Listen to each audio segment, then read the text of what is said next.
Welcome to this easy guide on how to send multiple videos to a group on the Telegram app for PC using the latest update. If you want to share several videos at once with your group, just follow these simple steps. First, open the Telegram app on your computer. Make sure you are logged into your account so you can access your chats and groups. Once you're inside, open the group where you want to send the videos. This can be any group that you are a member of. Next, look for the attachment icon, which is usually represented by a paperclip or a similar symbol. Click on it to open the menu of attachment options. From here, select the option that says Photos and Videos. This will open a file browser window on your PC. Now navigate to the location of the videos you want to send. You can select multiple videos by holding down the Control key or Command key on Mac while clicking each video.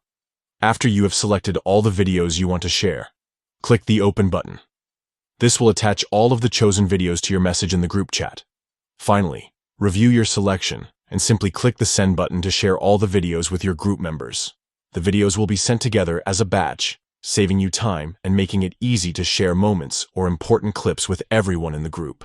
That's all it takes to send multiple videos to a Telegram group on your PC with the new update.